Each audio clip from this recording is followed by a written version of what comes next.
එයින් අනතුරුව මේ ආපදා තත්වයෙන් පසුව ඒ ආපදා ක්‍රියාවලිය සිද්ධ වුණාට පස්සේ මේක නැවත වතාවක් මුල් තත්වයට පත් කර ගැනීම උදෙසා පක්ෂයක් ලෙස අපි හැම අවස්ථාවකම ආණ්ඩුවට අවශ්‍ය කරන සියලුම ආකාරයේ සහයෝගයන් ලබා දීමට වග බලාගත්තා. අපිට කළ හැකි එකම දේ තමයි මතවාදීව ආණ්ඩුවට සහයෝගය දක්වන එක මේ වැඩේ කරන්න. ඉතින් ඊට අමතරව අපිට යෝජනා කරන්න පුළුවන්. ප්‍රජාතන්ත්‍රවාදී දේශපාලන ක්‍රියාවලියක් ඇතුලේ ආණ්ඩුවක් තියෙනවා, විපක්ෂයක් තියෙනවා, විපක්ෂයේ කාර්යභාරයක්, ආණ්ඩුවේ කාර්යභාරයක් තියෙනවා.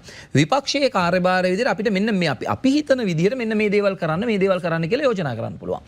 ක්‍රියාත්මක කිරීම ආණ්ඩුව සතු වගකීමක්. ආණ්ඩුවට ඕන නම් ඒක යවලා දාන්නත් පුළුවන් නිකන්. උදාහරණයකට ප්ලීස් එපා. ඔයාගේ උපදෙස් අපිට අවශ්‍ය නැහැ.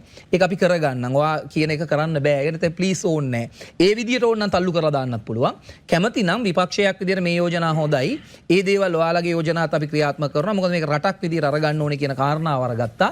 එහෙම නැත්නම් පුළුවන් විපක්ෂයක් විදිහට වගකීම් විරහිත ප්‍රකාශ කරන්න. ඒ කියන්නේ උදාහරණයකට ගත්තොත් නාය යනවා, පස් කඳු කඩා වැටෙනවා, ගම් අතුර නවත්තනවා, ඒවා කල්තිය ආඳුන ගන්න ක්‍රම තියෙනවා. අපිට ආපුවම අපිට ඒක කරන්න පුළුවන්, අපිට බලය දෙන්න. ජල ගැලීම් නායෑම් නිසා මේ වගේ දේවල් සිද්ධ වෙන්නේ පාලකයාගේ වරදින්. ඒක යහපත් පාලකයෙක් ආව නම් මේක වෙන්නේ නැහැ වගේ පුළුවන් අපිට වගකීම් විරහිත ප්‍රකාශ කරන්න. එහෙම නැත්නම් පුළුවන් මේ වගේ දේවල් වලට අවශ්‍ය කරන සහයෝගය පක්ෂයක් විදිහට කණ්ඩායමක් විදිහට ලබා දෙන්න. අපි කලේ අර කියන ක්‍රියාවලිය නෙවෙයි දෙවනි ක්‍රියාවලිය අවශ්‍ය සහයෝගය ලබා දීම. එහෙම කරපු කණ්ඩායමක් මේ රටේ හිටිය ඒ අය දැන් මේ වෙලාවේදී කොහෙද ඉන්නේ කියලා ජනතාව දන්නවා. ඒ නිසා අපි වගකීම් ක්‍රියාත්මක කළා. වගකීමෙන් වැඩ කළා කියලා අවසන් විනාඩිය.